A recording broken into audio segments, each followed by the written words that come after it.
पुराण की, पवन सुत हनुमान की, लखन सिया रामचंद्र की, सत सनातन धर्म की, युगाधिपति महाकाल की।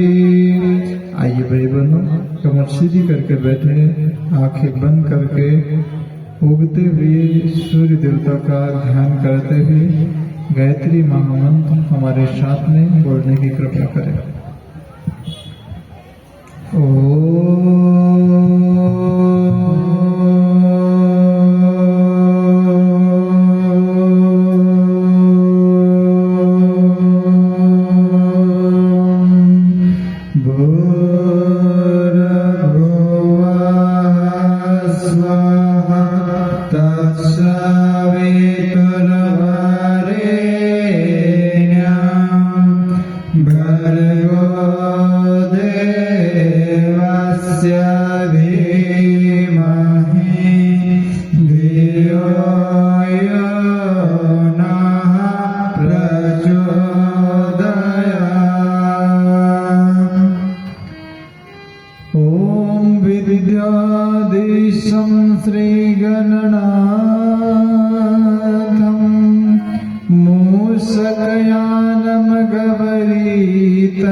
जनक सुता जग जननी जानकी, अतिशय प्रिय करुणा निधान की।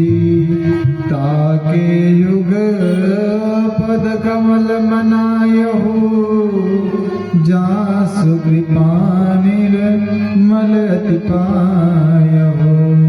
बंदहु गुरु पद पदम परागा, सुरुचि सुहास सहज अनुरागा। मंगल भवन अमंगल हारी, प्रभु सुदशरथ अजर बिहारी। महावीर बिनु बहु हनुमाना, राम काज यस आप बखाना। सादर शिवहि नाथ अब माथा, बरनहु विशद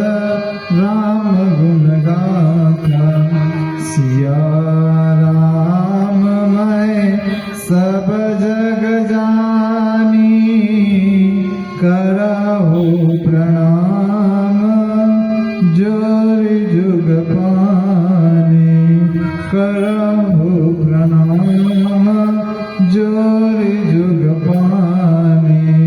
माँ गायत्री दीजिए यह शाश्वत वरदान, तीर बने मम साधना, सेवा कर्म कमान। गुरुवर गुरुता दीजिए हे पावन श्री राम, जन जन के सुख चैन हित कभी न लो विश्राम। सदा भवानी दायनी सन्मुख राहु गणेश, पांच देव रक्षा करे ब्रह्मा विष्णु महेश। आधार शक्ति नमः, जगत जननी नमः, सद्गुरुदेवाय नमः। परम पूज्य गुरुदेव परम वंदनीय माता जी के सूक्ष्म दिव्य सानिध्य में बैठे देवतुल्य भाइयों, शक्ति स्वरूपा माता बहनों, भाई बहनों, विगत 2 दिवसीय कथा में हम लोग सत्संग की महिमा सुने। प्रज्ञा पुराण के प्रथम अध्याय के बारे में हम लोगों ने चर्चा की। भगवान के सामने खड़े होकर हमें क्या मांगना चाहिए इसके बारे में चर्चा की। क्योंकि सत्संग के सरोवर में जो आता है ना भाई बहनों, एक तो वो सरोवर होता है जहां व्यक्ति गहराई में जाने से डरता है, और गहराई में वही व्यक्ति जाता है जिसको तैरना आता है। और इस सत्संग का सरोवर एक ऐसा सरोवर है भाई बहनों, यहाँ चाहे तो जितनी गहराई में चले जाए आनंद ही आनंद आता है। और वहां की गहराई भाई बहनों डराती है, और यहाँ की गहराई डरने को भगाती है भाई बहनों। हम लोग चिंतन करके देखें कि जो सुदुर्लभ मनुष्य का शरीर हम लोगों को मिला है, ये तृतीय दिवस के सत्संग के शुभ अवसर पर हम लोग यहाँ पर बैठे हुए हैं। भाई बहनों, कुछ तो यदि एक बात भी व्यक्ति के जीवन में आ जाती है, तो द्वितीय दिवस की कथा में हम लोगों ने श्रवण किया था, नर से नारायण, पागल से परमहंस और बुद्ध से बुद्ध बनते व्यक्ति को देर नहीं लगती है। एक छोटा सा महात्मा बुद्ध के जीवन में घटना क्या घटी थी भाई बहनों। महात्मा गौतम बुद्ध जब अपने वाटिका में टहल रहे थे, तो जब वो टहल रहे थे तो उन्होंने क्या देखा, केवल 3-4 घटनाएं तो देखी कि व्यक्ति साहब बूढ़ा क्यों होता है। एक व्यक्ति बूढ़ा होकर के खांस रहा था। महात्मा गौतम बुद्ध के दिमाग में आया कि व्यक्ति बूढ़ा क्यों होता है, सोचने लगे। उसके बाद में एक देखो, एक 100 यात्रा वहां से गुजर रही थी। गौतम बुद्ध ने सोचा कि व्यक्ति मरता क्यों है। तीसरा, एक व्यक्ति खांस रहा था, तो गौतम बुद्ध के मन में आया कि व्यक्ति बीमार क्यों पड़ता है। बस 3 बातें थी भाई बहनों। 3 बातें ने महात्मा गौतम बुद्ध को एक राजकुमार से महात्मा गौतम बुद्ध बना दिया। क्यों? क्योंकि अंतःकरण से बातें ली थी। हम लोग भाई बहनों, यदि एक बात हमारे जीवन में आ जाए तो संपूर्ण क्रांति को दावानल के जैसा जन्म देकर भाई बहनों हमको महामानव बना सकती है। बस अंतर यह है कि वो बात हमारे जीवन में आए तो जीवन हमें मिला किस लिए था, जिसका बोध यदि हम लोगों को हो जाएगा तो निश्चित रूप से भाई बहनों जीवन में मजा आ जाएगा। और यही बोध पवन प्रज्ञा पुराण की कथा कराती है कि मनुष्य को जीवन वास्तव में मिला किस लिए था। भगवान की पूजा करते हैं, भगवान का पाठ करते हैं, भगवान का सत्संग करते हैं, क्या वो परमात्मा हमारे इस भजन पूजन से खुश होता होगा क्या भाई बहनों? खुश होता होगा क्या? होता होगा। क्योंकि गुरुदेव कहकर गए हैं कि पीड़ित मानवता की सेवा से बढ़कर दुनिया में कोई पूजा नहीं है। 2 माताएं थी। एक माता तो वो माता थी जो कि अंधेले चौराहे पर तेल का दीपक लगाती थी, और एक वो माता थी जो भगवान के पास में घी का दीपक लगाती थी। समय बीता। समय बीतने के बाद में क्या हुआ? समय बीतने के बाद में कहते हैं कि दोनों माताओं का एक के बाद एक क्रमशः देहांत होगा, देहावसान होगा। जो माता भगवान के पास में घी का दीपक लगाती थी, वो माता को स्वर्ग में स्थान तो मिला, लेकिन स्वर्ग में निम्न स्थान मिला। और जो माता अंधेरे चौराहे पर तेल का दीपक लगाती थी, उसको भाइयों बहनों स्वर्ग में उच्च स्थान मिला। अब जब स्वर्ग में उच्च स्थान मिला, तो जो माता को स्वर्ग में निम्न स्थान मिला, उसने पूछा कि बोले भगवान, आपके पास में न्याय की सही व्यवस्था नहीं है। तो बोले आपके पास में न्याय की सही व्यवस्था नहीं है। उन्होंने कहा न्याय की सही व्यवस्था नहीं है, क्यों नहीं है? तो बोले आपको पता है जब पृथ्वी लोक पे हम दोनों थे, तब मैं अंधेरे चौराहे पर काय का दीपक लगाती थी, तेल का दीपक। ये अंधेरे चौराहे पे तेल का दीपक लगाती थी, और मैं काय का लगाती थी? आपके समक्ष, आपके फोटो के सामने, आपके मूर्ति के सामने। सोमवार आए तो शंकर जी के सामने, मंगलवार तो हनुमान जी के सामने, बुधवार आए तो गणेश जी के सामने, गुरुवार आए तो गुरुदेव के सामने, शुक्रवार आए तो संतोषी माता के सामने, और शनिवार आए तो शनि देवता के सामने, और रविवार आए तो भगवान सूर्य देव के सामने मैं घी का दीपक लगाती थी सावन कम करना। लेकिन फिर भी मुझे स्वर्ग में निम्न स्थान मिला। और ये माता जो कि अंधेरे चौराहे पर तेल का दीपक लगाती थी, इसको स्वर्ग में एक अच्छा स्थान मिला। भगवान ने क्या कहा पता है आप लोगों को? क्या कहा भगवान ने? भगवान ने कहा कि माता जी मेरे पास में घी का दीपक लगाओ या तेल का दीपक लगाओ, कोई फर्क पड़ने वाला नहीं है। अनंत सूर्य जिसके भीतर समाहित है भाई बहनों, उसके पास में काय का भी दीपक लगाओ, क्या फर्क पड़ जाएगा? लेकिन जो माता जी अंधेरे चौराहे पर काय का दीपक लगाती थी, काय का? तेल का। ये अंधेरे चौराहे पर जब तेल का दीपक लगाती थी, न जाने सैकड़ों राहगीर वहां से जाते थे। अरे वहां पे अंधेरा होता तो कोई भी गिर सकता था, चोट लग सकती थी। लेकिन जब ये अंधेरे चौराहे पर तेल का दीपक लगाती थी, तो वहां से यात्री सुगमता से यात्रा अपनी कर लेते थे। इसलिए इस माता को स्वर्ग में उच्च स्थान मिला और तुम्हें निम्न स्थान मिला। तात्पर्य क्या है भाई बहनों? तात्पर्य यह है कि गुरुदेव कहकर गए हैं कि पीड़ित मानवता से बढ़कर दुनिया में कोई पूजा नहीं है। जो पीड़ित मानवता की सेवा कर लेता है, उससे बड़ी और क्या पूजा हो सकती है? कल कहानी सुनी थी ना आपने, कौन सी?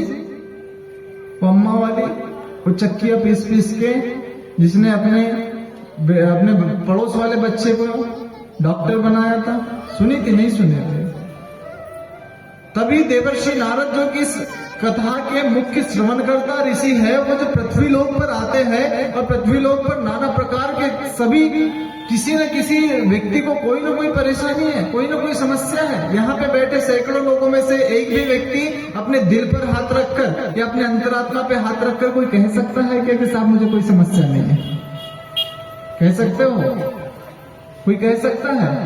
हाँ, कष्ट कठिनाई भाई बोलो, प्रत्येक को कोई ना कोई कष्ट कठिनाई है। तो देवर्षि नारद तो इस पृथ्वी लोक पर इस भाव से आए थे कि मैं इस पृथ्वी लोक पर जाऊंगा।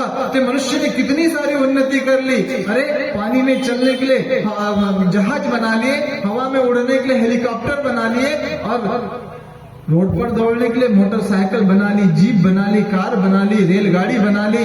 ये मनुष्य ये पृथ्वी लोक पर रहता होगा, अरे पृथ्वी का तो राजा होगा, और मनुष्य से बढ़कर और कोई श्रेष्ठता वाला जीवन जीता नहीं होगा। लेकिन भाइयों बहनों, दुर्भाग्य है इस मनुष्य का कि हमसे अच्छे तो वो पशु है भाइयों बहनों, कि वो पशु न उसको खाने की चिंता रहती, न सोने की चिंता रहती, न परिवार की चिंता रहती। अच्छा, किसी पशु को रोते हुए देखा क्या आपने?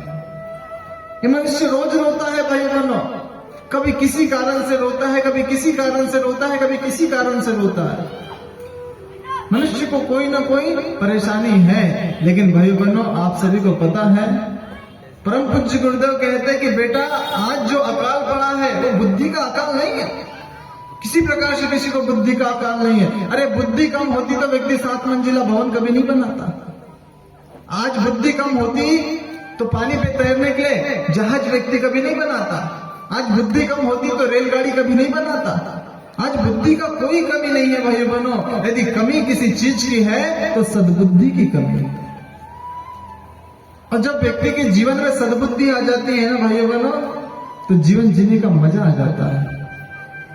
और ये सद्बुद्धि को जागृत करने वाली ही कथा है कि मनुष्य किस प्रकार से अपने जीवन जिए, मनुष्य किस प्रकार से भली भांति अपने आप को पहचाने। और भाइयों बहनों, आप सभी को पता है संत एकनाथ कहते हैं कि संत एकनाथ गंगोत्री, जहां से मां गंगा का उद्भव हुआ है, जहां से मां गंगा निकली है, वहां से कावड़ में जल भरकर कहां जा रहे थे? रामेश्वरम पद यात्रा पे निकले हुए थे। अब कुछ ही दूर पे रामेश्वरम आने वाला था। उनने सोचा कि जो गंगा गंगोत्री से निकली हुई है, वो गंगा का जल जाकर कहां पे चढ़ाऊंगा? भगवान रामेश्वर के शिवलिंग पर। कुछ ही दूर पर अब भगवान रामेश्वरम आने वाले हैं। लेकिन भाइयों बहनों, जब भगवान परीक्षा लेता है ना, तो किस प्रकार से परीक्षा लेता है पता है आपको? कहते हैं कि जब संत एकनाथ जा रहे थे कावड़ पर जल रखकर, गंगोत्री से पैदल चले चले चले, महीनों बीत गए। महीनों बीतने के बाद में जैसे ही रामेश्वरम पहुंचने वाले थे, तो वहां पे एक गधा प्यास के मारे तड़प रहा था। प्यास के मारे आकुल व्याकुल हो गया था गधा। और जब आकुल व्याकुल हो गया था, तो भाई बहनों कहते हैं, सारे लोग हंस रहे हैं। आज का जमाना होता तो सेल्फी लेते गधे के साथ में। देखिए गधा कैसे पानी के चक्कर में तड़प रहा है, मर रहा है, उसकी मदद नहीं करेंगे, सेल्फी लेंगे, फोटो लेंगे। सारे लोग हंसने लगे, अरे देखो देखो गधा कैसे प्यास के कारण आकुल व्याकुल हो रहा है, अरे देखो। लेकिन संत एकनाथ की भाई बहनों अंतरात्मा में एक रुदन का भाव आया, और वो भाव भाई बहनों गंगोत्री से चलकर महीनों महीनों पैदल चले थे संत एकनाथ। कुछ ही दूर भगवान रामेश्वरम का मंदिर आने वाला था, शिवलिंग पर अभिषेक करने वाले थे। लेकिन भाई बहनों, संत एकनाथ ने जब देखा कि एक गधा प्यास के कारण आकुल व्याकुल हो रहा, अपने कावड़ का जल निकाला, मटका निकाला और गधे को पिलाने लगे। अरे सारे लोग हंसने लगे, अरे बोले क्या कर रहे हो? गंगोत्री से जल भर कर लाए हो, महीनों पैदल चले हो, और जब मंजिल पास में आ गई है कि सारा का सारा जल गधे को पिला दोगे? भाई बहनों, संत एकनाथ ने कहा कि मेरा सच्चा रामेश्वरम तो एक गधे के भीतर है, क्योंकि मैं किसी भी व्यक्ति को प्यास से परेशान नहीं देख सकता हूँ। और भाई बहनों, अपने कावड़ का जल लिया और संत एकनाथ वो गधे को पानी पिलाने लगे। और भाई बहनों, उसी दिन उस गधे के भीतर से भगवान रामेश्वरम ने संत एकनाथ को दर्शन दिए। भाई बहनों, ये होती है पीड़ित मानवता के बीच में जो सेवा का भाव जब पैदा हो जाता है ना, तो फिर गधे में से भी परमात्मा नजर आ जाता है। हम लोग क्या सोचते हैं भाई बहनों? भगवान को हल्दी चढ़ाना, कुमकुम चढ़ाना, बेलपत्र चढ़ाना, यही पूजा है? नहीं भाइयों बहनों, ये तो पूजा का एक अंग है। भगवान के पास में बैठना, पवित्रता को सन्निहित करके बैठना, तो एक भाई बहनों एक अंग है। लेकिन वास्तव में पूजा कौन सी है? वो पीड़ित मानवता की सेवा ही सबसे बड़ी पूजा है। पीड़ित मानवता की सेवा कर लेना ये सबसे बड़ी पूजा है भाई बहनों। देवर्षि नारद का मन बड़ा आकुल व्याकुल हुआ। कथा आती है कि रारे की मुसलमान व्यक्ति था, लेकिन भगवान श्री कृष्ण का अनन्य भक्त था। और जब कृष्ण भगवान का अनन्य भक्त था, तो भाई बहनों जीवन में कुछ कष्ट आए, कठिनाई आई। उड़ीसा के पास में जगन्नाथपुरी है, वहां पे गए। जैसे ही जगन्नाथ मंदिर के भीतर प्रवेश करने लगे, तो भाई बहनों कहते हैं कि जगन्नाथ में प्रवेश करने के पहले मंदिर के पुजारी ने रोक दिया। बोले तुम अंदर नहीं जा सकते। बोले क्यों नहीं जा सकते? क्योंकि तुम मुसलमान हो, इसलिए अंदर नहीं जा सकते। रारे बहुत अच्छे कवि थे भाइयों बहनों। जीवन में कष्ट था, भगवान कृष्ण कन्हैया से कहने गए थे, लेकिन कहते हैं कि जब पंडित जी ने अंदर नहीं जाने दिया, तो कविता तो बहुत बड़ी है, लेकिन कविता के अंतिम 4 पंक्तियां क्या है? रारे ने कहा कि रारे करारे पड़ा है तेरे दरबार बीच। रारे नाम था उसका। रारे करारे पड़ा है तेरे दरबार बीच, और अटकी नाव हमारी जरा पार कीजिए। हिंदुओं के हो जो नाथ, तो दावा हमारा नहीं। भगवान जगन्नाथ को क्या कर रहा है, क्या कह रहा है रारे? बोले रारे करारे पड़ा है तेरे दरबार बीच, अटकी नाव हमारी जरा पार कीजिए। और हिंदुओं के जो हो नाथ, तो दावा हमारा नहीं, और जगत के हो नाथ, तो जरा सुध दीजिए। और भाई बहनों कहते कि ताले को तोड़कर भगवान जगन्नाथ ने रारे को दर्शन दिए थे। ताले को तोड़ करके। हम क्या भगवान को क्या समझते हैं भाई बहनों? भगवान को क्या समझते हैं? मूर्ति का ढेर? भगवान को क्या समझते हैं भाई बहनों? फोटो? भगवान ये नहीं है भाई बहनों, तो प्रतीक मात्र है। ये मनुष्य का मन इतना उच्छृंखला है भाई बहनों कि यदि भगवान सामने ना रखे जाए, मूर्ति सामने ना रहे, फोटो सामने ना रहे, तो मनुष्य का मन कभी लग नहीं सकता भाई बहनों। इसलिए मन को समझाने के लिए अरे भगवान के पास में बैठे हैं, शांत बैठो, शांत बैठो, शांत बैठो। क्यों? क्योंकि वहां का एक वातावरण हमने वैसा निर्मित किया है भाई बहनों। इसलिए देवर्षि नारद ने देखा ये पृथ्वी पर हो क्या रहा है। देवर्षि नारद का मन बड़ा आकुल व्याकुल हुआ। उनने कहा कि मैं तो कल्पना करके आया था कि धरती पर स्वर्ग होगा, लेकिन ये मनुष्य नरक के जैसा जीवन जी रहा है। एक संत से एक शिष्य ने पूछा, बोले महात्मा जी स्वर्ग और नरक होता क्या है? तो भाई बहनों कहते हैं कि वो महात्मा जी कुछ शिष्यों को लेके एक बहीले के घर पे गए। बहीले के घर पर जब देखा तो वो बहीले ने न जाने कितने सारे पशु पक्षियों को लाया, काटा, पीटा, पैसा कमाया, लेकिन भाई बहनों घर में कोई सुख चैन से नहीं। घर में कोई सुख चैन से नहीं। पैसा तो बहुत था लेकिन शांति घर में नहीं थी। और भाई बहनों याद रखना, जो मांस खाता है, मटन खाता है ना, याद रखना भाई बहनों, और कान खोल के सुनना, जो मांस और मटन खाता है भाई बहनों उसके भीतर भी वो जीवात्मा रहती है। कुछ क्षेत्रों में प्रचलन है, यदि बच्चे का जन्म हुआ तो अमुक बाबा को, वो बाबा को बोले बकरा दिया जाता है। इधर भी है क्या चलन? इधर नहीं दिया जाता है। पशु बलि जिसको कहते हैं। हाँ भाई बहनों याद रखना, हमारे घर पर जो बच्चा पैदा हुआ है, वो बच्चा पैदा होने के बाद में हमको कोई अधिकार नहीं कि दूसरे के बच्चे की हम जान ले लें।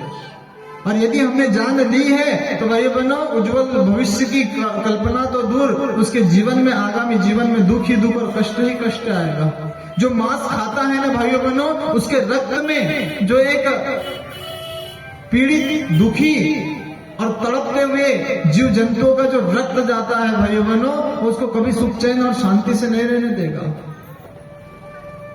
एक तो वैज्ञानिक दृष्टिकोण से हमारे एंजाइम उतने मजबूत नहीं है जो शेर के हैं, जो कुत्ते के हैं, जो मांस को भक्षण करते और खा जाते और पचा लेते हैं। हमारे एंजाइम उतने मजबूत नहीं, ये वैज्ञानिक दृष्टि है। लेकिन आध्यात्मिक दृष्टि कहती है कि यदि वो जीव का मांस हम लोगों ने खा लिया तो जीव का जो रक्त हमारे रक्त में मिलता है, वो रक्त भाई बहनों कभी शांत नहीं रहने देता, कभी सुख चैन से। जीवन जीना है तो सादा जीवन जियो भाई बहनों। अच्छा हम लोग तर्क भी दे देते हैं, अरे मांस खाएंगे तो बलिष्ठ रहेंगे, शरीर में बल रहेगा। अच्छा हाथी मांस खाता है क्या? हाँ तो हाथी बलिष्ठ नहीं है? हाथी बलिष्ठ है नहीं है? बताइए।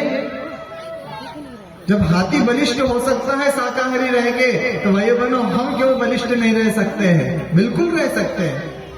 लेकिन हमारे चिंतन भाइयों बहनों, हमारा वातावरण एक ऐसा निर्मित हो गया। देवर्षि नारद ने पृथ्वीलोक पर देखा, न जाने कितनी कष्ट कठिनाई, कोई मांस का भक्षण कर रहा है, कोई मदिरा का पान कर रहा है, कोई गलत संगत कर रहा है, कहीं लूट मची हुई है, कहीं रिश्वतखोरी चल रही है, कहीं कुछ चल रहा है, कहीं कुछ चल रहा है। उनका मन बड़ा आकुल व्याकुल हुआ। उन्होंने कहा कि जिस परमात्मा ने इस सृष्टि का निर्माण किया है, समस्या का समाधान कहाँ मिलेगा?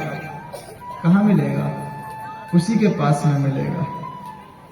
देवर्षि नारद भाई बहनों जैसे ही आगे बढ़ते हैं, तो देवर्षि नारद जैसे ही विष्णु लोक को जा रहे होते हैं, तो विष्णु लोक को जाने के पहले उन्हें एक दूत जाते हुए दिखते, देवदूत। अब जो देवदूत जाते हुए देखते हैं तो देवर्षि नारद जा रहे हैं। देवर्षि नारद बड़े मान्यवर ऋषि है भाई बहनों। देवर्षि नारद किसे कहते हैं? जो देवता भी है और ऋषि भी है। जिन्हें राम भी सम्मान देते हैं तो रावण भी सम्मान देते हैं, जिन्हें कृष्ण भी सम्मान देते हैं तो कंस भी कृष्ण को मारने का उपाय देवर्षि नारद से ही पूछते हैं। ऋषि अनेक हुए, ब्रह्मर्षि अनेक हुए, लेकिन देवर्षि यदि कोई हुए तो केवल और केवल देवर्षि नारद हुए भाई बहन। और नारद किसे कहते हैं? किसे कहते हैं नारद? किसे कहते हैं? हाँ किसे कहते हैं? जिसकी कोई बात रद्द न कर सके उसे ना रद्द कहते हैं। जिसकी कोई बात रद्द न कर सके उसे ना रद्द कहते हैं। और वो तो देवता भी और ऋषि भी है। वो कौन हो गए? वो देवर्षि नारद हो गए। और भाई बहनों ऐसा कौन भगवान का देवदूत हो सकता है जो बिना देवर्षि नारद को प्रणाम किए जा सके? देवर्षि नारद विष्णु लोक को जा रहे थे, एक देवदूत वहां से गुजर रहा था। उन्होंने देखा अरे देवर्षि नारद जा रहे हैं, उन्हें प्रणाम किया। प्रणाम करने के बाद में क्या हुआ, जैसे ही प्रणाम किया तो देवदूत से देवर्षि नारद ने पूछा, बोले तुम कहाँ जा रहे हो? तो बोले मैं धरती पे जा रहा हूँ। बोले धरती पर? बोले हाँ। बोले क्यों? बोले भगवान के जो भक्तगण होते हैं ये सूची मेरे पास में है और उन्हीं लोगों को आशीर्वाद देने के लिए, उनकी मनोकामना पूरी करने के लिए मैं जा रहा हूँ। बोले अच्छा, तो बोले मुझे बता सकते हो क्या? देवर्षि नारद ने किस भाव से देखा पता है भाई बहन? देवर्षि नारद ने इस भाव से पूछा कि हो सकता मैं भी तो भगवान का भक्त हूँ और मेरा भी नाम निश्चित रूप से इसमें होगा। लेकिन देवर्षि नारद ने 1 नंबर देखा, 10 नंबर देखे, 50 नंबर देखे, 100 नंबर देखे, लेकिन 100 नंबर तक देवर्षि नारद का नाम कहीं भी नहीं था। अब देवर्षि नारद को थोड़ा सा तो बुरा लगा कि साहब मैं इतना बड़ा भक्त हूँ भगवान का, लेकिन भगवान ने कहीं मेरा नाम शामिल नहीं किया। लेकिन यहाँ पे जो भक्ति करते हैं, जो भगवान के प्रति श्रद्धा रखते हैं, वो देवर्षि नारद के जीवन से सीखे भाई बहनों। देवर्षि नारद ने ये नहीं कहा कि भगवान ने चेहरे देख के नाम लिख दिए हो गए। भगवान ने कहा कि हो सकता मेरी भक्ति में कोई खोट रह गई होगी, हो सकता मेरे ही पूजा में कोई कमी रह गई होगी, मेरे साधना उपासना आराधना में कोई कमी रह गई होगी, इसलिए भगवान ने मेरा नाम नहीं लिखा। उदास मन से फिर विष्णु लोक को आगे बढ़ने लगे। कुछ दूर जाने के बाद में दूसरा देवदूत आया। दूसरा देवदूत आया, देवर्षि नारद को प्रणाम किया। देवर्षि नारद ने उस देवदूत से पूछा, बोले तुम कहाँ जा रहे हो? उन्होंने कहा कि साहब मैं धरती लोक को जा रहा हूँ। बोले धरती लोक को क्यों? बोले मेरे पास में उन भक्तों की सूची है जिनके भगवान भी भक्त है। उन्होंने कहा कि भगवान भी भक्त किसी के होते हैं क्या? बोले हाँ। तो बोले भगवान भक्त, अच्छा कृपा करके मुझे सूची बताओगे क्या? बोले बिल्कुल बता देंगे। तो भाइयों बहनों कहते हैं कि केवल एक नाम था जिसके भगवान स्वयं भक्त थे, और वो भाइयों बहनों स्वर्णिम अक्षरों से नाम लिखा था, और वो किसका नाम था? देवर्षि नारद का था भाइयों बहनों। और ऐसे देवर्षि नारद इस पावन प्रज्ञा पुराण के मुख्य श्रवणकर्ता ऋषि है। और देवर्षि नारद का मन बड़ा प्रसन्न हुआ और प्रसन्न मन से विष्णु लोक को जाने लगे। और विष्णु लोक को जा रहे थे तो क्या कह रहे थे पता है? क्या कह रहे थे? अब उस समय मोबाइल तो था नहीं कि मोबाइल देखते हुए जाएंगे, चैटिंग करते हुए जाएंगे, फेसबुक चलाते हुए टाइम पास हो जाएगा, व्हाट्सएप चलाते हुए टाइम पास हो जाएगा। तो क्या कहते थे पता है? उस समय का केवल एक ही भजन रहता था। और हमारी माता बहनें जो बुजुर्ग हो जाती, अरे वो तो घास काटते काटते भी भजन गाती थी, काम करते करते भजन गाती थी, रोटी बनाते बनाते भजन गाती थी। भाई बहनों ऐसे ही देवर्षि नारद क्या कहते थे कि श्रीमन नारायण नारायण नारायण, श्रीमन नारायण नारायण नारायण, श्रीमन नारायण नारायण नारायण, श्रीमन नारायण नारायण नारायण, लक्ष्मी नारायण नारायण नारायण, लक्ष्मी नारायण नारायण नारायण, विष्णु नारायण नारायण नारायण, विष्णु नारायण नारायण नारायण, श्रीमन नारायण नारायण नारायण, श्रीमन नारायण नारायण नारायण, सीता नारायण नारायण नारायण, सीता नारायण नारायण नारायण, राम नारायण नारायण नारायण, राम नारायण नारायण नारायण, श्रीमन नारायण नारायण नारायण, श्रीमन नारायण नारायण नारायण, राधा नारायण नारायण नारायण, राधा नारायण नारायण नारायण, कृष्ण नारायण नारायण नारायण, कृष्ण नारायण नारायण नारायण, श्रीमन नारायण नारायण नारायण, श्रीमन नारायण नारायण नारायण, गौरी नारायण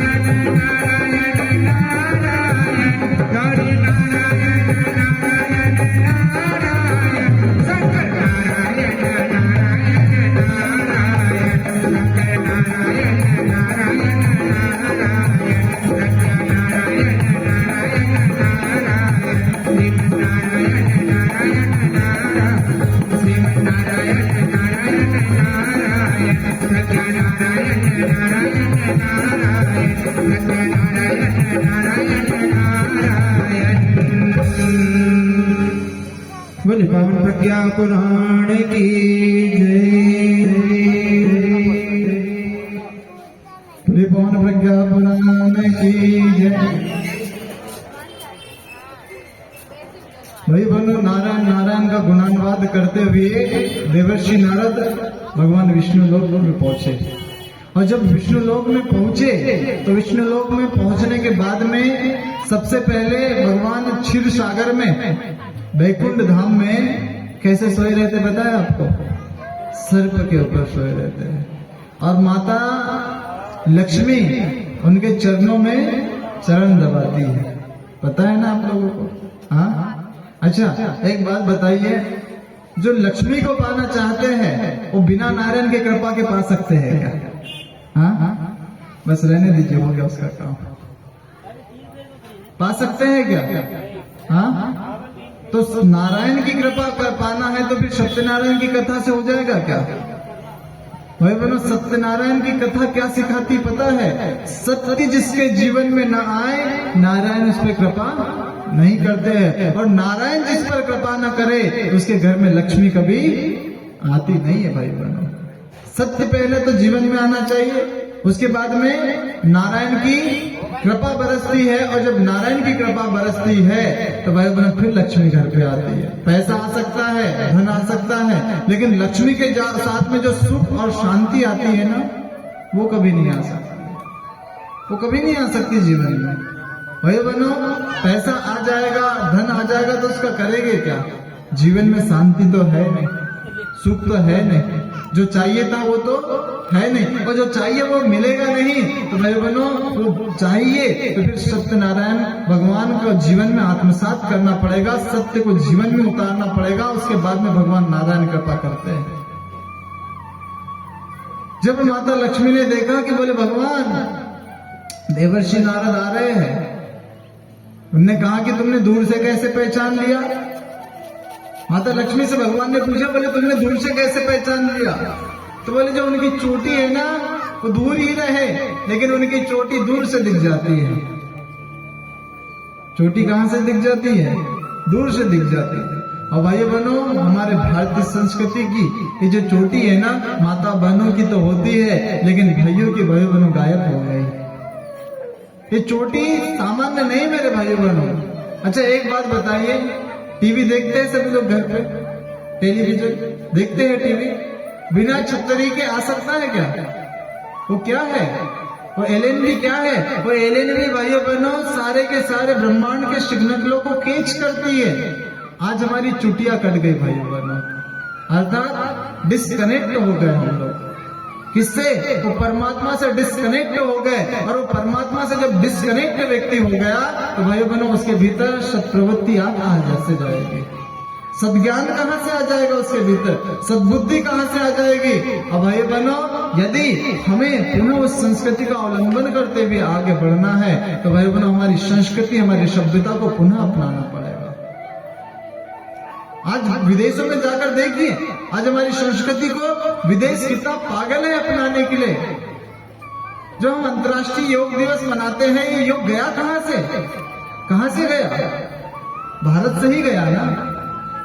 और विडंबना ये है कि भारत वाले ही नहीं करते हैं। हमारे पास में खजाना रखा हुआ है भाइयों बहनों, ज्ञान का विपुल भंडार भरा हुआ है हमारे पास में, लेकिन उसका उपयोग हमको नहीं आता। साधन भरे पड़े हैं पर साधना नहीं है। गाड़ी तो है, चलाते नहीं आती तो क्या करेंगे? योग तो हमारी स्वयं की धरोहर है भारतवर्ष की। वेद तो हमारे भारतवर्ष की धरोहर है भाइयों बहनों। परम पूज्य गुरुदेव ने 3200 अधिक पुस्तकें लिखकर चले गए हैं, लेकिन ईमानदारी से हाथ खड़ा करके बताए कि किसी ने 32 किताबें भी पढ़ी होगी तो पढ़ी है क्या? बताते तो है जम से, हमारे गुरुदेव ने 3200 किताबें लिखी। 3200 ईमानदारी से छाती पर हाथ रखकर बताओ 32 किताबें भी पढ़ी होगी तो। और 32 किताब यदि पढ़ लेते तो हमको भाइयों बहनों शांति को हरिद्वार से प्रवचन करने बुलाने की आवश्यकता नहीं पड़ती। सारे लोग प्रवक्ता बन गए बोले। साधना तो करे भाइयों बहनों। अच्छा एक बात बताइए, भगवान ने सब कुछ दिया है, सामने थाली जैसी की वैसे सजी रखी हुई है। केवल हम साधना केवल भोजन करने की ना कर सके तो भाई पेट भर सकता है क्या? पेट भर जाएगा? नहीं भरेगा। साधना करना पड़ेगा, पुरुषार्थी बनना पड़ेगा। और वो साधना कब आती भाई बहनों? हमारे जब जीवन में संस्कृति आती है, सभ्यता आती है, धर्म आता है, उसके बाद में वो संस्कृति अपने आप भाई बहनों हमारे जीवन में चरितार्थ तो होती हुई चली जाती है। देवर्षि नारद की जब शिखा देखी माता लक्ष्मी ने, तो माता लक्ष्मी ने कहा गई, बोले प्रभु उठो। क्यों? देवर्षि नारद आ रहे हैं। और देवर्षि नारद भाई बहनों अकेले पात्र ऐसे थे जो कि भगवान के पास में कभी भी जा सकते थे, कभी भी। भगवान कोई सामान्य व्यक्ति होंगे क्या? अच्छा एक बात बताइए, हम लोग डायरेक्ट मुख्यमंत्री से मिल सकते हैं क्या? डायरेक्ट प्रधानमंत्री से मिल सकते हैं क्या? किसी का अपॉइंटमेंट लेना होता है ना, तो वो तो भाई बहनों मुख्यमंत्रियों के मुख्यमंत्री है, प्रधानमंत्रियों के प्रधानमंत्री है। और उनसे जो व्यक्ति सीधा मिल सके, उससे बड़ा और व्यक्ति कौन हो सकता है? जब देवर्षि नारद ने भाई बहनों डायरेक्ट वहां भगवान के पास में पहुंचे, और देवर्षि नारद जब पहुंचे ना, तो भगवान विष्णु ने क्या कहा पता है? कि हंसकर पूछा तब श्री हरि ने, कहिए ऋषि कैसे आए हैं, कहिए ऋषि कैसे आए हैं, कहिए ऋषि कैसे आए हैं।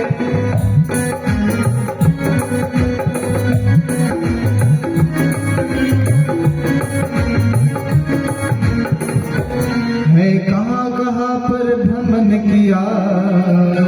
ये कौन कह रहा है पता है?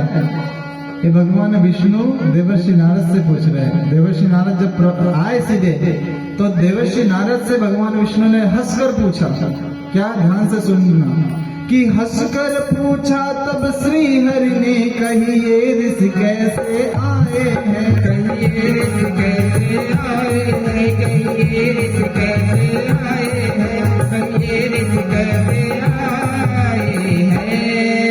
है कहाँ कहाँ पर भ्रमण किया, है कहाँ कहाँ पर भ्रमण किया, और क्या संदेश लाए हैं। है कहाँ कहाँ पर भ्रमण किया, और क्या संदेश लाए हैं। कहाँ कहाँ पर भ्रमण किया, और क्या संदेश लाए हैं। कारण जो भी हो प्रकट करे, यात्रा के कष्ट उठाने का, यात्रा के कष्ट उठाने का, यात्रा के कष्ट उठाने का। कहिए अब क्या कुछ काम पड़ा, कहिए क्या अब कुछ काम पड़ा, वैकुंठ लोक में आने का। कहिए अब क्या कुछ काम पड़ा, वैकुंठ लोक में आने का। कहिए अब क्या कुछ काम पड़ा, वैकुंठ लोक में आने का। क्योंकि भाई बहनों देवर्षि नारद ऐसे नहीं कि कोई काम नहीं तो चलो भगवान से मिलकर आ जाते हैं, बिना कारण के नहीं जाते थे। फिर क्या कहते पता है? कुछ दुखी दिखाई देते हो, मुखमंडल भी मुरझाया है। मुखमंडल क्यों मुरझाया है, मुखमंडल क्यों मुरझाया है। क्या कहीं स्वयंवर है फिर से, क्या कहीं स्वयंवर है फिर से, शादी को मंडल जाया। कहाँ स्वयंवर है फिर से, शादी को मंडल जाया। कहाँ स्वयंवर है फिर से, शादी को मंडल जाया। ऐसा क्यों कहा भगवान ने पता है? देवर्षि नारद एक बार उनको भ्रम हो गया था। कहाँ पे बैठे हुए थे? एक कैलाश पर्वत के एक स्थान है, वहां पर तपस्या करने बैठे हुए थे। अब जब तपस्या कोई करता है, तपस्या के उच्च शिखर पर व्यक्ति पहुंचता है, तो इंद्र को बड़ी समस्या होती है। उसको लगता कोई मेरी कुर्सी न ले ले, है ना। जब भी तपस्या करने कोई बैठा तो इंद्र को लगता कोई मेरी कुर्सी न ले ले। तो उन्होंने क्या कहा? कामदेव को भेजा, बोले जाओ देवर्षि नारद की तपस्या को भंग करो। अब कामदेव गए। कामदेव भी भाई बहनों देवर्षि नारद की तपस्या के सामने हार गए। क्यों हारे पता है? उसके पीछे कारण, जिस स्थान पर बैठकर देवर्षि नारद तपस्या कर रहे थे, उसी स्थान पर कभी भगवान शंकर ने तपस्या की थी। अरे कामदेव भगवान शंकर को भी परेशान करने आ गया था। भगवान शंकर ने जैसे ही त्रिनेत्र की भ्रगुटी को तना, तो तन्ने मात्र से कहते कि कामदेव जलकर भस्म हो गए। और जैसे ही कामदेव जलकर भस्म हुआ तो भाइयों बहनों, कामदेव की पत्नी रति आई। बोले भगवान क्षमा करे, मैं विधवा हो जाऊंगी, बड़ा कष्ट मिलेगा। भगवान तो भोले भाले हैं भाई बहन, एक तरफ तो भगवान का महाकाल वाला रूप और एक तरफ शंकर भोले वाला बाबा का रूप। कोई विनम्र भाव से आया तो भगवान शंकर सबसे ज्यादा पहले क्षमा भी कर देते हैं। अब क्षमा कर दिया, लेकिन भगवान शंकर ने कहा कि जहां मैं तपस्या करने बैठा हूँ, यहाँ पे कामदेव की शक्ति कभी नहीं चलेगी, तो मैं उसको पुनः जीवित कर देता। और उसी स्थान पर बैठकर देवर्षि नारद तपस्या कर रहे थे। अब कामदेव की वहां शक्ति ही नहीं चल रही है, तो क्या कर सकता है। अब भाइयों बहनों, देवर्षि नारद के मन में अभिमान आ गया कि मैंने तो कामदेव पर विजय प्राप्त कर ली है। सबसे पहले अपने सबसे पसंदीदा भगवान श्री नारायण के पास में पहुंचा। उनने कहा, बोले पता है आपको? बोले क्या? बोले मैंने कामदेव पर विजय प्राप्त कर ली। बोले अच्छा। बोले अच्छी बात है, लेकिन एक खबर शंकर जी तक मत पहुंचने देना। अब इन्हें लगा कि अब मेरे ही भगवान को मुझसे ईर्ष्या होने लगी है। मैंने कामदेव पर विजय प्राप्त कर ली, तो कह रहे हैं कि अपनी प्रशंसा को छिपा कर रखो, जग जाहिर मत करो। बोले अच्छा ठीक है, रुको। शंकर जी के पास में पहुंचे। उनने कहा आप शंकर जी के पास में ही पहुंचना चाहिए। बोले बाबा पता है आपको? बोले क्या? मैंने कामदेव पर विजय प्राप्त कर लिया। भगवान शंकर ने बताया नहीं कि बेटा मेरे वजह से तूने विजय प्राप्त किया। बोले ठीक है बेटा, किस किस को बता दिया? बोले भगवान को बता दिए, नारायण को। बोले अच्छा। बोले अब? बोले आपको बताया। बोले ठीक है, ब्रह्मा जी को मत बताना कम से कम। उनने कहा कि उधर तो मेरे स्वयं भगवान को पसंद नहीं आ रही है, भोले बाबा को भी पसंद नहीं आ रही मेरी तारीफ। उनने कहा कि अब तो ब्रह्मा जी को ही बताऊंगा सबसे पहले, जो होगा देखा जाएगा। अब ब्रह्मा जी के पास में गए। अब ब्रह्मा जी के पास में जाने के बाद में कहते हैं कि उन्होंने बताया, बोले मैंने कामदेव पर विजय प्राप्त कर ली। बोले अच्छा है बेटा, लेकिन अब पुनः भगवान विष्णु के पास में मत जाना। उन्होंने कहा, ये कह रहे थे शंकर जी को मत बताना, वो कह रहे थे ब्रह्मा जी को मत बताना, और वो अब कह रहे कि पुनः भगवान विष्णु जी के पास में मत जाना।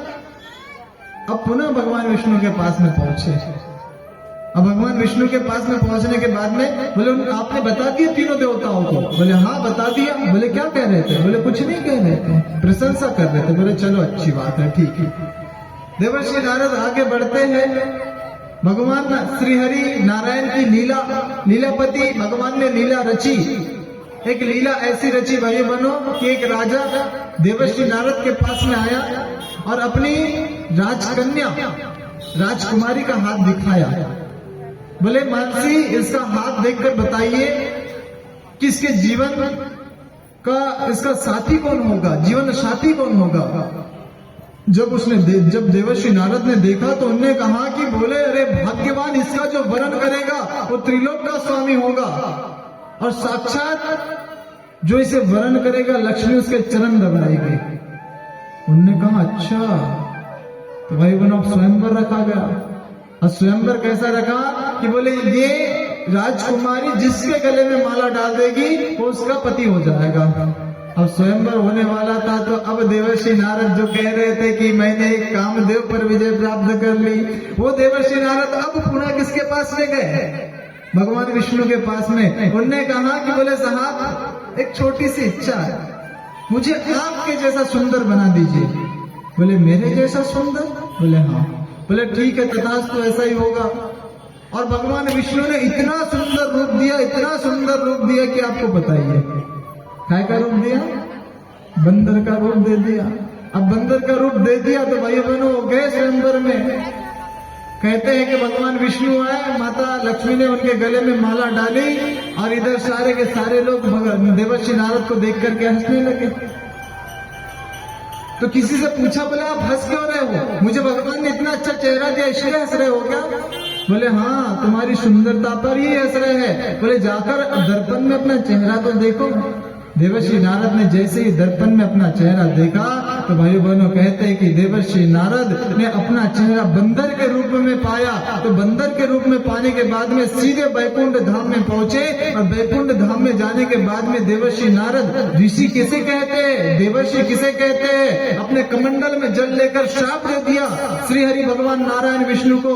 बोले जिस पत्नी के वियोग में मैं आज परेशान हुआ हूँ, सुनो विष्णु, ये ऐसा ही एक समय तुम्हारा भी आएगा, एक जन्म तुम्हें भी लेना पड़ेगा, पत्नी के वियोग में तुम्हें भी दुखी रहना पड़ेगा। और जिस बंदर के मुंह की वजह से मेरी जग हसाई हुई है, यही बंदर तुम्हारी रक्षा करेंगे, यही बंदर तुम्हारी मदद करेंगे। और वो समय भाइयों बहनों देवर्षि का ऐसा आया, देवर्षि का साप ऐसा फलित हुआ कि त्रेता युग में भगवान राम ने श्री हरि नारायण के रूप में भगवान राम ने अवतार लिया। और भाइयों बहनों माता सीता के वियोग में भगवान राम को दुखी रहना पड़ा। और वही जो बंदर का रूप देवर्षि नारद को श्री हरि नारायण ने दिया था, वही बंदरों ने भाइयों बहनों पुल बनाया, वही बंदरों ने भाइयों बहनों संजीवनी लाई, वही बंदरों ने भाइयों बहनों सुषेण वैद्य को लाया, और वही बंदरों ने भाइयों बहनों लंकापति रावण के सेना पर चढ़ाई की। तो भाइयों बहनों ये कैसे हुआ पता है आप लोगों को? ये ऐसे हुआ कि कर्म फल से कोई भी व्यक्ति बच नहीं सकता। इसीलिए तो भगवान कह रहे हैं, क्या कह रहे हैं, क्या कह रहे हैं कि क्या शादी के लिए फिर से तो मन नहीं हो गया तुम्हारा? बोले भगवान तुम्हें तो हमेशा मजाक ही लगी रहती है, मजाक ही सूझती है। अरे मैं अभी अभी वो नजारा देखकर आया भगवान, जो तुम कहते थे कि सृष्टि मेरी सबसे खूबसूरत रचना है। अरे वो रचना पर कितना खतरा मंडरा है भगवान। आज प्रत्येक व्यक्ति, आज सिहोरा वालों से हम पूछ रहे हैं जो सैकड़ों की संख्या में यहाँ पे बैठे हुए हैं, कि अपने हृदय पर हाथ रखकर बताइए कि कोई व्यक्ति के जीवन में ऐसा कोई व्यक्ति है क्या कि कोई परेशानी नहीं है? नहीं बोले, कोई भी एक व्यक्ति नहीं मिला वहां पर, कोई भी नहीं मिला। पूरे पृथ्वी पर भी ढूंढ लो ना भाइयों बहनों, तो कोई एक भी व्यक्ति ऐसा नहीं मिलेगा जिसके जीवन में कोई कष्ट ना हो, पूरे पृथ्वी पर नहीं मिलेगा। तो भगवान विष्णु को उन्होंने बताया, बोले भगवान तुम्हारे पृथ्वी पे हर कोई व्यक्ति परेशान है, दुखी है, पीड़ित है, और न जाने कितनी पीड़ा उसके साथ में चल रही है।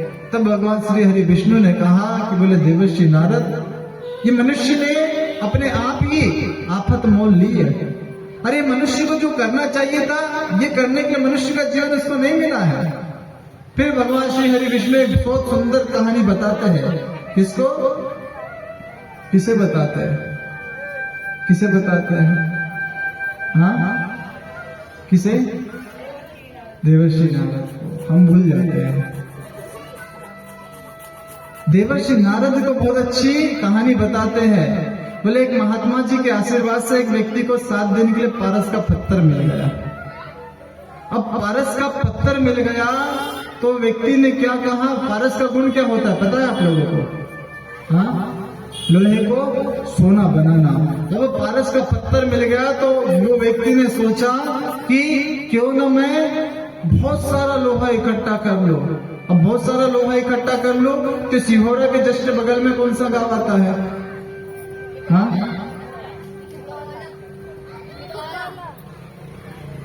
हितौला। सबसे पहले हितौला गया। हितौला जाने के बाद में सस्ते कीमत पर, जो भी गाँव है समझ लीजिए, जो भी है समझ लीजिए, आपको तो पता है। सबसे पहले पड़ोस वाले गांव में गया, वहां से सस्ते कीमत पर लोहा इकट्ठा करके ले आया। फिर बाद में दूसरे गांव में गया, वहां से लोहा इकट्ठा करके लाया। क्यों लोहा इकट्ठा कर रहा था पता है? 7 दिन के लिए पारस का पत्थर मिला है। यदि पारस का पत्थर छुला देगा, स्पर्श कर देगा तो लोहे को सोना बना देगा। उसके बाद में तीसरे गांव में गया, वहां से लोहा इकट्ठा किया। चौथे गांव में गया, 5वें गांव में गया, 6वें गांव में गया। 6 दिन इसने व्यर्थ कर दिए। अब 7वें दिन मन में प्रश्न आया कि जो लोहे का भंगार इतना बड़ा इकट्ठा किया है ना, महात्मा जी के आशीर्वाद से 7 दिन के लिए पारस का पत्थर मिला है। पत्थर लेता हूँ, स्पर्श करवाता हूँ और ये लोहे को सोना बनाता हूँ। लेकिन कहते हैं ना, जब लोभ व्यक्ति के मन में होता है तो भाई बहनों, लोभ फिर कभी व्यक्ति को सद्बुद्धि का प्रयोग नहीं करने देता। अरे उसने सोचा कि चलो आज सिहोरा बच गया है, सिहोरा गांव का नगर का पूरा लोहा इकट्ठा कर लेना चाहिए। भाई बहनों, वो गाड़ी लेकर के गया, सिहोरा गांव का पूरा लोहा इकट्ठा करने लगा। लोहा इकट्ठा करता करता वो भूल गया कि महात्मा जी ने केवल और केवल मुझे 7 दिन के लिए पारस का पत्थर दिया है। और भाई बहनों, अब फिर अचानक याद आया अंतिम समय, अरे महात्मा जी ने तो मुझे केवल 7 दिन के लिए पारस का पत्थर दिया है। जैसे तैसे वो लोहे का भंगार इकट्ठा किया जो 7 दिन से इकट्ठा किया था, और लोहे का पारस का पत्थर लिया और लोहा बनाने ही वाला था। महात्मा जी ने कहा, खबरदार, अब एक हाथ भी आगे बढ़ाया तो समझ लेना। बोले क्यों महात्मा जी, थोड़ा सा अवसर दे दीजिए। बोले कोई अवसर नहीं, 7 दिन का समय दिया था ना। बोले महात्मा जी गलती हो गई। बोले कोई गलती नहीं, 7 दिन का समय दिया था ना। बोले महात्मा जी बस 1 मिनट का समय दे दो। बोले 1 मिनट नहीं, 1 सेकंड नहीं दे सकते। क्यों नहीं दे सकते? क्योंकि समय खत्म हो गया, समय खत्म हो गया भाई बहनों। 1 दिन के भी यदि लोहे को इकट्ठा जो किया था उसको यदि पारस का पत्थर स्पर्श करवा के लोहा बना लेता था, सोना बना लेता, तो भाई बहनों उससे धनवान व्यक्ति कोई नहीं होता। लेकिन लोभ है ना भाई बहनों, मोह है ना व्यक्ति का। और आज देवर्षि नारद को भगवान श्री हरि विष्णु वही समझा रहे हैं कि मनुष्य का लोभ इतना बढ़ गया है कि उसको समझ में नहीं आ रहा है कि क्या करना चाहिए क्या नहीं करना चाहिए। लोभ के लालच में पड़कर एक मछुआरे ने क्या किया था पता है आपको? कहते हैं कि एक मछुआरा ने जाल फेंका तालाब में, और जैसे ही तालाब में से मछली निकली, तो मछली निकलने के बाद में भाई बहनों उसने कहा कि देख मछुआरे, मैं एक दिव्य मछली हूं और मुझे मारना मत, और मारेगा भी तो मैं मरने वाली नहीं हूं। बोले तू क्या करना चाहता है? बोले मैं तुझे काटूंगा और बाजार में बेचूंगा। बोले बाजार में बेचने के बिना ही मैं तुझे जितना धन चाहिए उतना दे सकती हूँ। बोले अच्छा। बोले हाँ। बोले क्या करना पड़ेगा? बोले एक काम कर, तू जो मांगेगा मैं वो तुझे दे दूंगी। अब मछुआरे ने कहा कि साहब मैं तो स्वयं कुछ निर्णय नहीं लेता हूँ, पत्नी से पूछ कर आता हूँ। मछुआरा गया अपने पत्नी से पूछा, तो पत्नी ने क्या कहा कि बोले तुम्हें दिखता नहीं है क्या, हमारी टूटी फूटी झोपड़ी है, कम से कम यदि दिव्य मछली आई है तो उससे ये कह देना कि हमारी झोपड़ी एक अच्छी झोपड़ी में बदल जाए। मछली से मछुआरे ने कहा कि देख मछली, मेरी पत्नी कह रही कि हम टूटी फूटी झोपड़ी में रहते हैं, एक अच्छी बढ़िया सी झोपड़ी बन जाए। तो भाई बहनों कहते हैं कि मछली ने कहा तथास्तु, ऐसा ही होगा। अब वो एक अच्छी झोपड़ी में रहने लगा। अब पत्नी का लालच जागा, उसने कहा कि बोले जो मछली टूटी झोपड़ी से एक अच्छी झोपड़ी दे सकती है, अरे मांगी भी तो झोपड़ी मांगी, कम से कम खपरे वाला कवेलू वाला मकान तो मांग लिया होता। मछुआरा फिर दौड़ते हुए मछली के पास में गया, उन्होंने कहा कि देख मछली, मेरी पत्नी कह रही कम से कम मेरा कवेलू वाला खपरे वाला मकान तो हो जाए। मछली ने कहा तथास्तु, ऐसा ही होगा। वो गया और मछली ने कहा, जब मछुआरा गया, मछुआरे ने देखा अरे कवेलू वाला खपरे वाला मकान हो गया। पत्नी के मन में फिर लालच जागा भाई बहनों। अरे बोले ये खपरे वाला घर भी कोई घर में घर होता है क्या? मांगना ही था तो कम से कम लेंटर वाला मकान तो मांग लेता। फिर मछुआरा मछली के पास में भाग कर गया, बोले देख मछली, मेरी पत्नी कह रही है कि कम से कम देना है तो लेंटर वाला मकान दे देना। बोले अच्छा, तथास्तु, तो ऐसा ही होगा। मछुआरा घर पे जाकर देखा तो वही कवेलू वाला मकान अब लेंटर में बदल गया था। अब पत्नी ने क्या कहा, ध्यान से सुनना। उन्होंने कहा कि लेंटर वाला घर तो न जाने सिहोरा में कितने लोगों के पास में है, अरे देना ही है तो कम से कम इस गांव के सरपंच या पटेल के बराबर तो मकान मांग लेता। फिर मछुआरा भाग के मछली के पास में गया, बोले देख मछली, मेरी पत्नी कह रही कम से कम सरपंच या पटेल के बराबर तो मकान हो ही जाना चाहिए। मछली ने कहा तथास्तु, तो ऐसा ही होगा। जाके देखा तो उसका मकान बढ़िया डबल ट्रिपल मंजिल वाला बन गया था। अब पत्नी के मन में फिर लालच जागा, उसने कहा कि बोले अरे ये सरपंच और पटेल के बराबर बैठना भी कोई बैठने में है क्या? अरे मांगना ही था तो कम से कम एक राजा के बराबर राजमहल तो मांग लिया होता। फिर भाग के गया मछली के पास में, बोले सुन मछली, मेरी पत्नी कह रही है कि कम से कम राजा के बराबर राजमहल हो जाए। मछली ने कहा तथास्तु, ऐसा ही होगा। अब भाई बहनों फिर क्या हुआ, आकर देखा तो उसका घर राजमहल में बदल गया था। अब तो मान जाती देवी, देवी अभी भी नहीं मानी। देवी ने कहा कि राजा के बराबर बैठना भी कोई बैठने में बैठना होता है क्या? अरे मांगना ही था तो चक्रवर्ती राजा के बराबर महल तो मांग लेता। फिर भाइयों बहनों भागता हुआ गया उसके पास में, बोले देख मछली, मेरी पत्नी कह रही कि कम से कम चक्रवर्ती राजा के बराबर मेरा राजमहल हो जा। तो मछली ने कहा कि देख मछुआरे, मेरे पास में इतने ही आशीर्वाद थे और इसके बाद में एक भी आशीर्वाद जो ज्यादा मांगता है वो पुनः उसी स्थिति में आ जाता था जहाँ से वो शुरुआत उसकी हुई थी। देख मछुआरे, मैं तो दिव्य मछली हूँ, तो मुझे मार नहीं सकता, लेकिन मछुआरे देख तेरी स्थिति कहाँ से कहाँ पहुंच गई, लेकिन तेरा लोभ कभी खत्म नहीं हुआ, तेरा मोह कभी खत्म नहीं हुआ, तेरा काम कभी खत्म नहीं हुआ। और लोभ मोह काम नहीं खत्म होने के वजह से मछली तू मछुआरे, तुझे तो तेरी वो टूटी झोपड़ी ही मुबारक। मैं तो पुनः वो क्षीर सागर के समुद्र में जा रही हूँ और मुझे तो तू वैसे भी नहीं पकड़ सकता। वो दिव्य मछली कौन है भाई बहनों? कौन है दिव्य मछली? हमारी अंतरात्मा है जो हमें वरदान देने के लिए आकुल व्याकुल है भाइयों बहनों, लेकिन हम वरदान पाना नहीं चाहते। शरीर के माध्यम से काम, क्रोध, मोह, लोभ, लालच इतना बढ़ गया है भाइयों बहनों। तभी श्री हरि भगवान विष्णु क्या कहते पता है?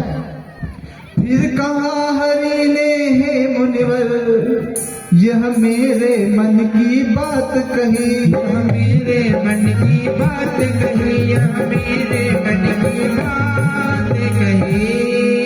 तुम सचमुच भक्त शिरोमणि हो, तुम सचमुच भक्त शिरोमणि हो, इसमें संशय है जरा नहीं। तुम सचमुच भक्त शिरोमणि हो, इसमें संशय है जरा नहीं। तुम सचमुच भक्त शिरोमणि हो, इसमें संशय है जरा नहीं। पर आज मनुज पर जो संकट है उसने स्वयं बुलाया है, हाँ उसने स्वयं बुलाया है, हाँ उसने स्वयं बुलाया है। बनकर अदूरदर्शी उसने, बनकर अदूरदर्शी उसने निज गरिमा को बिसराया है। बनकर अदूरदर्शी उसने निज गरिमा को बिसराया है। बनकर अदूरदर्शी उसने निज गरिमा को बिसराया है। जो नहीं सोचने योग्य अरे उस पर चिंतन चलते रहता, उस पर चिंतन चलते रहता, उस पर चिंतन चलते रहता। जो हमें सोचने की आवश्यकता नहीं है ना भाई बहनों, बार बार हमारा दिमाग वहां चला रहता है। अरे वो ऐसा कर लेता तो, वो ऐसा कर लेता, अरे वो कर लेंगे, उसको जब सद्बुद्धि आएंगी। हमारे पास में सद्बुद्धि है, हम तो ठीक कर्म कर ले। और जब कर्म बिगड़ता है ना भाइयों बहनों, तो फिर क्या होता है पता है? जो नहीं सोचने योग्य अरे उस पर चिंतन चलते रहता, उस पर चिंतन चलते रहता, उस पर चिंतन चलते रहता।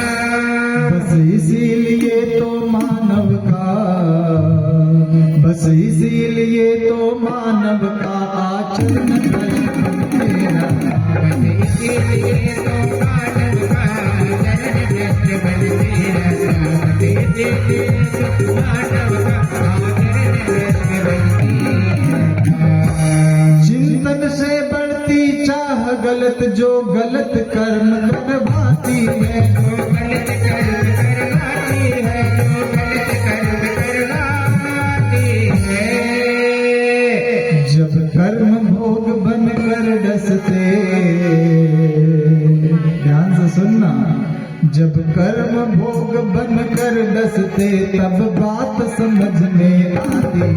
जब कर्म दोष बनकर डसते तब बात समझ में आती है। जब कर्म दोष बनकर डसते तब बात समझ में आती है। वास्तव में भाई बहनों, भगवान ने कहा को इतना अच्छा समय मिला है, पारस के जैसा जीवन मिला है, लेकिन मनुष्य ने ऐसे ही बिता दिया। और वास्तव में होता भी हमारे साथ में वही तो है ना भाइयों बहनों, जब समय रहता तब समझ नहीं, और जब समझ रहती तब समय नहीं। और जिसके पास में भाइयों बहनों समय और समझ दोनों आ जाती है, उससे बड़ा खुश नसीब कोई नहीं रहता भाइयों बहनों। समय और समझ जब व्यक्ति के पास में आती है तो व्यक्ति महान बनता हुआ चला जाता है। और इस समय और समझ आती कहां से है पता है? वो हमारे घर में जो देवता के रूप में है ना, कौन है देवता हमारे घर में? कौन है बताइए? हमारे घर में कौन जीते जागते देवता है? माता। हमसे बोलो माता। और शादी होने के बाद में जम से बोलना, आवाज ढीली पड़ गई। माता पिता सबने जोर से बोला था। शादी होने के बाद में सास ससुर, और शादी होने के पहले, और पुरुष वर्ग के लिए तो शादी होने के बाद भी और शादी होने के पहले भी वही देवता है ना? तो वो देवता कैसे है भाई बनो? वो कैसे समय और समझ हमको समझाते हैं? पहले तो ये समझ लेना चाहिए कि वो देवता क्यों है। इस त्रिलोकी ब्रह्मांड में 3 देवता है, त्रिलोकी देवता है, त्रिलोकी देवता है। कौन कौन से है? हमसे बोलो। ये YouTube पे चलता है आपका, तो आपकी भी आवाज आनी चाहिए इसमें। बोलो। पहला ब्रह्मा, दूसरा और तीसरा। तीनों तो वही है भाइयों बहनों, माता पिता। अब आप कहोगे 3 वो कैसे होते हैं? हमारे माता पिता तो 2 ही है, एक माता एक पिता। या तो ब्रह्मा विष्णु होंगे या तो विष्णु महेश होंगे, एक देवता तो गायब है। हाँ बोले पंडित जी कुछ भी बता देते हो। बिल्कुल नहीं भाई बहनों। अच्छा बताइए, ब्रह्मा जी ने किसी को ब्रह्मा जी को देखा है क्या किसी ने? हाँ देखा है? सपने में आए थे क्या? नहीं आए किसी के। लेकिन ब्रह्मा जी की एक विशेषता है। कौन सी विशेषता है? कौन सी? ब्रह्मा जी भाइयों बहनों सृष्टि का निर्माण करते हैं। किसका? सृष्टि का निर्माण। ये विशेषता है, ये गुण है। तो ये गुण और ये विशेषता हमने किसके अंदर पाई? अपने माँ के भीतर पाई भाइयों बहनों, अपने माँ के भीतर पाई। क्योंकि हमारा पूरा का पूरा शरीर का निर्माण किसकी कोख में हुआ? माँ के कोख में हुआ ना।